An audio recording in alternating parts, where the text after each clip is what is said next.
It's a wonderful day to be alive and an artist.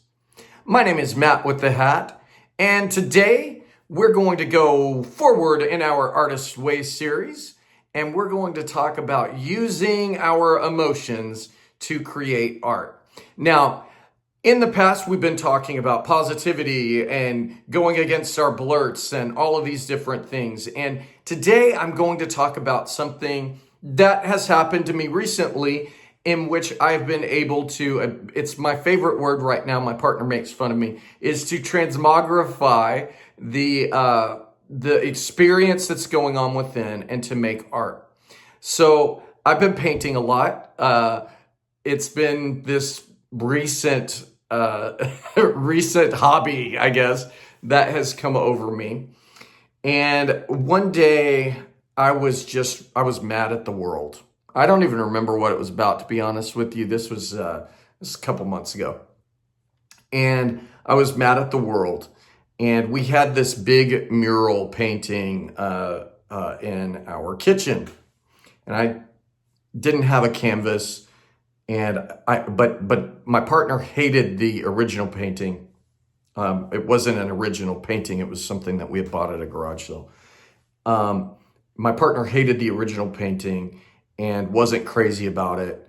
And, and so I went over to the original painting, and much like with my furniture painting, I began to paint. And the only thing that I felt when I started is I felt the color black, or the lack of color black, and I felt the color red.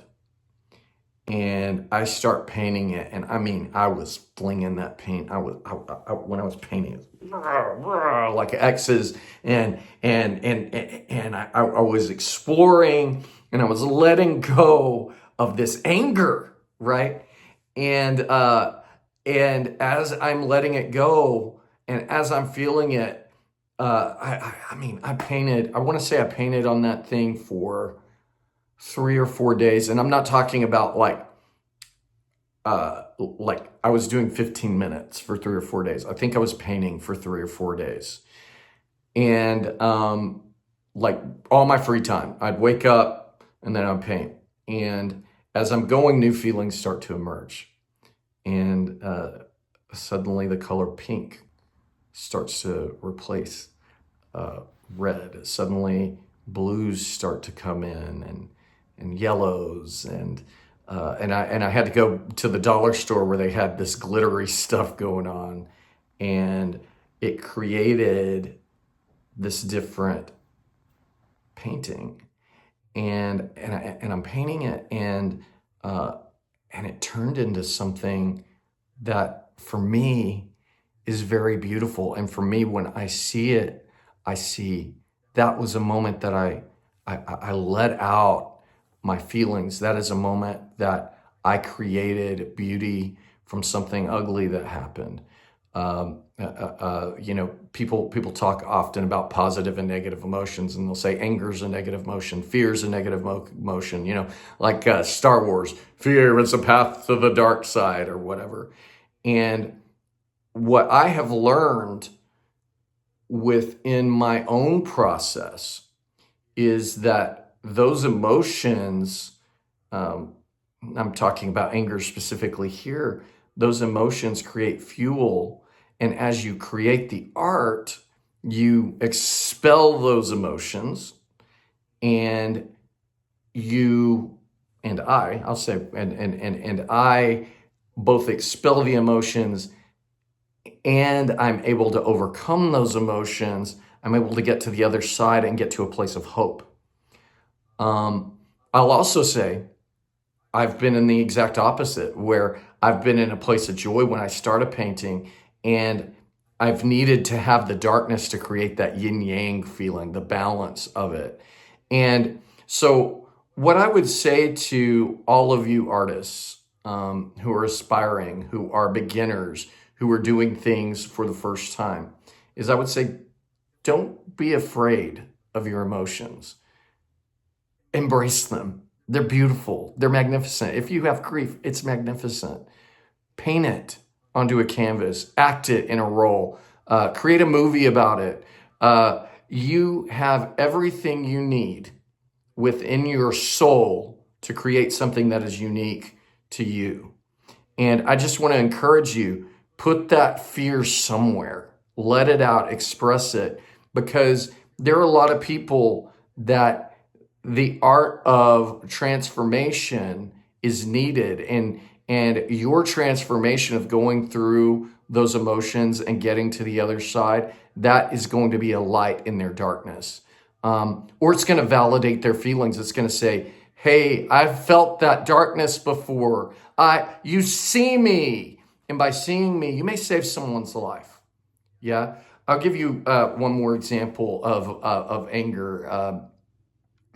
Years ago, I self-produced a production of Angels in America, and this is the hardest show I have ever done. And because it's 2 shows, the characterizations are complex. I had a lot of people in my life saying, don't do this show. It's too hard. And you don't have the resources. And I'm stubborn when I make up my mind to do something. It's both a gift and a curse. And I was angry at the time because I felt like in the place that I was living, specifically, that my rights were being threatened. And Angels in America told a story of my community, of the gay community. And I came from a place of anger when I created it. And there was so much love within the cast of that show. I had such a beautiful cast. Doesn't mean I made all the right decisions completely. It doesn't mean I would definitely not direct it in the same way. I think the show came out really beautifully. And there was this one actor, and it was his second show, I want to say. And I kind of recruited him to do this show. And this one actor was wonderful in this show. I mean, he was phenomenal. For a second show, we're talking greatness in this performer. And I want to say about a month later, Angels was not a financial success. And I spent a lot of money. I ended up having to get a loan in order to pay all the actors. And that's really hard when you're going through that. And a couple months later, that person, that phenomenal new actor, came to me and said, you know, when I first met you, I was on the brink of suicide. And I had just given up on my dreams. This was a music dream that this person had. I'd just given up on my dreams, and you wanted me to do this show, he's telling me. And by doing that show, it gave him a new dream, that he could perform in a new way, and that he could do that. And he told me that I saved his life. And so from a place of anger, I created this art.